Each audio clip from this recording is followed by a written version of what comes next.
Okay everybody, welcome to our second video here explaining how we can get all of our course descriptions set up using screen recording and the website screencast-o-matic.com. Now if you would like to push pause right now and get to screencast-o-matic.com, that might be a good idea. If you want to look at the exact URL, it is up here, www.screencast-o-matic.com. You do not need to have the dashes in there or the hyphens in there. It's insignificant. If you Google search, you can also find it pretty quickly as well. So push pause and find that, and then come right back, and I'm going to keep moving. Now, when you get to this site, you can see a couple different things. First off, there's a login, you have start recording here, you have some other places that you can do some other things as well. You can also download and install. There are a lot of different things we can do here. I want to tell you just a couple things about this, and that will explain why we're going to use it the way that we are going to use it. First off, why Screencast-O-Matic? Number one, it's free, and that always is great. However, there are other things that you can use. For instance, many people have said, well, we can use a QuickTime video or make a QuickTime video and record videos, let's say, using PowerPoint or using Promethean software with Inspire. There are other ways to record, there's no doubt about it. So why this choice? A couple different things.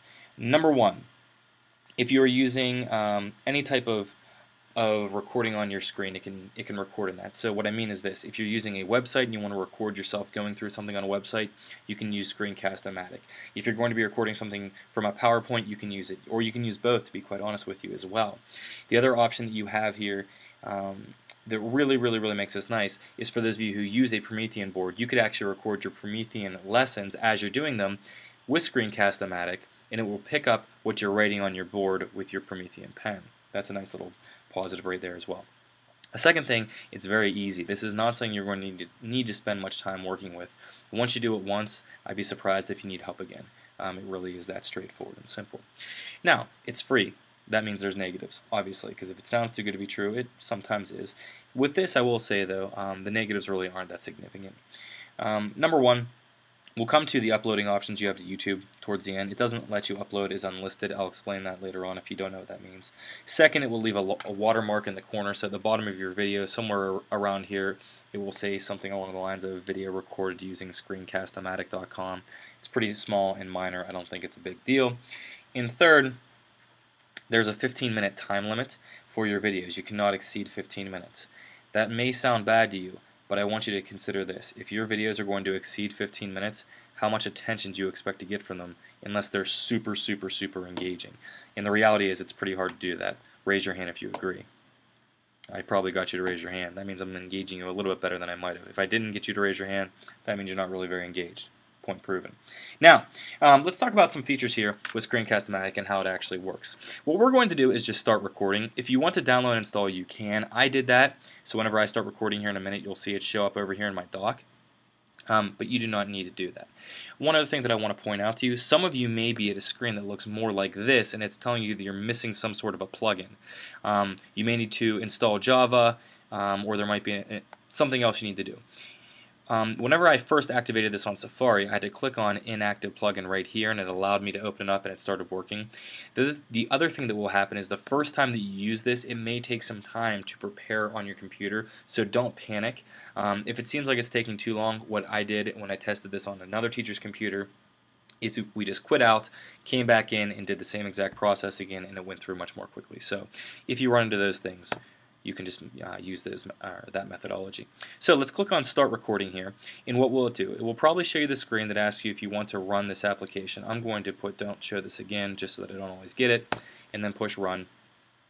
Now we come to a loading screen, and this is what I was referring to a couple minutes ago, where it may take a few minutes longer than you would like. Once it comes up, here is your screen with Screencast-O-Matic. Now I'm going to downsize this, and I'm going to get myself ready to go here with a PowerPoint that we're going to use. Let's talk about what this is. So this box here that I'm moving around is the window that is going to be recorded. So theoretically, I could only record this one little space here on my screen if I wanted. If I want, I can shape it to whatever I would like.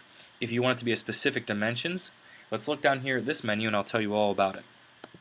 We have right here first, in the middle, this will change the dimensions. You might say, I want it to be full screen, and that's what we'll do here in a minute. We'll try that out and we can use that. You could also do medium size HD. This means it's going to be the right dimensions for HD, and it will also do the medium size on your screen, or full HD, which basically means it's just taking out a small portion of your screen at the bottom here, so it's recording everything else. I'm just going to drop it and make it something small for the time being, and we're going to move this. Let's see if it'll let me move it around. There we go.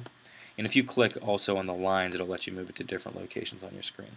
Next, you can see this right here. This is telling us that the microphone is on and it is capturing at that volume what is being said. That's important to know, just so that you know that you actually are functioning correct. This is your microphone volume. If you feel like it's recording too softly, you can jack it up and it will record a little bit more loudly. And you can also test the playback if you would like. Next, you also have this right here. This will allow you to use a FaceTime camera so that you can add yourself into the screen. I personally don't use this. There are some people that support it. It's your call how you would like to use that. Research is kind of divided on that in some ways.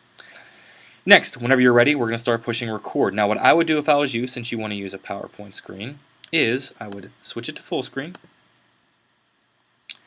and let's push record. Now it says 3, 2, 1, go, and that means you are now recording. So I'm going to enter into my PowerPoint, explain to you what this PowerPoint is about, and just go through it. And whenever I am done, I am going to push escape to leave my PowerPoint. Click here on my Screencast-O-Matic. I'm going to actually right-click on it. I'm going to pause recording, and this is what we have now. So I had 19 seconds of recording that I have done. And remember, there's a 15-minute limit. Now, let's say that you started recording this. Let's say you're 14 minutes in, and your video is going to be 14 and a half minutes. And one of your teacher partners walks into the room and starts talking to you, not realizing you're recording. And yeah, you're going to want to go nuts because you're thinking, I have to start all over. You actually don't. What you can do is you can come to this progress bar right here. You can scroll back, and it'll take you to the different places. And you can say, okay, you know what? I actually want to record right here. And what it will say to you is, do you want to truncate recording to position 15.9 or continue recording at the end? Continue at the end would mean you just pick up where you left off, or truncate means I'm going to cut off all the recording after this point, I'm going to re-record it basically. And that's something that you can do that will save you some time. So there's minor editing capabilities within this program that you may want to use. So we'll just put truncate to that position, and now we're going to start recording again, and as follows. So I'm going to again right-click, pause recording, and you only have to do that when it's in full screen, just so you know. If we were in a different size, it wouldn't require that. Now, I'm going to say that I'm done, because we're done recording this. This is all I needed, and this is the next step here. So, this is where we get to the whole part with how we want to use YouTube or other potential sources. There are 3 options for how you can finalize and record, or excuse me, publish your video. First, you can publish to Screencast-O-Matic.com.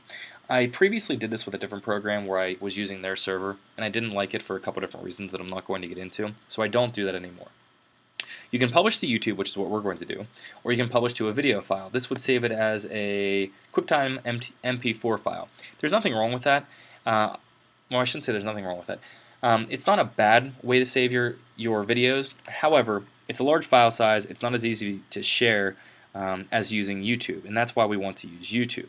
So I'm going to go back here, and we're going to click Publish to YouTube. And this is the step that you should take when you're ready as well. Call this whatever you would like, so you could say, you know, American History 10. Totally making one up here, because that would be 11. Description, tags, if you want to add in there, you can if you would like. I personally really don't do much. Category, you could switch it over to education if you would like. I rarely do, though, to be honest with you. On to something that's pretty significant here. Privacy. You have 2 options. Make it public, make it private. Whenever I refer to one of the negatives of doing this for free, it's that you can't use unlisted. I'll tell you the exact way that all 3 of these work. Public means that anybody can access this at any point in time, and they can also search and find it. So theoretically, if you called this American History 11 Upper St. Clair School District, and then somebody went onto YouTube and they searched American History 11 Upper St. Clair School District, it would show up. Personally, I don't think there's anything wrong with that, and every video that I make is public whenever I make the videos for my students. It's your choice. If you really don't like that, I'll explain to you the other option you have. If you make it private, this is not a good choice at all, so please do not do this. Reason being is, the only way that you can access a private video is if you are signed in with the account that created it, or the person who made the video specifically said, okay, this person with this other account can access it. Since you are making this video For the purposes of it being viewed by parents and students, you do not want to choose the private option. Private is not really a good option for YouTube. It kind of takes away the usefulness of YouTube, to be honest with you. And third, you have the option to make it unlisted, which we can't do here, but you can make a quick, easy switch, and I'll show you that in the third video, onto putting onto YouTube, or whenever you get onto YouTube, excuse me.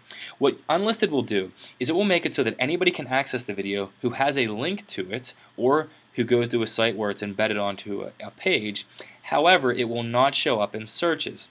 Now, it sounds great, and everybody's probably thinking to themselves like, oh, I want to make mine unlisted. But the reality is, if you have it public or unlisted, it probably doesn't matter that much. When you look at the actual number of videos that are on YouTube, it's totally ridiculous, and I would not imagine your video is going to be showing up and there's going to be any real problems with it, especially if you're using it for a course description and course catalog for the high school.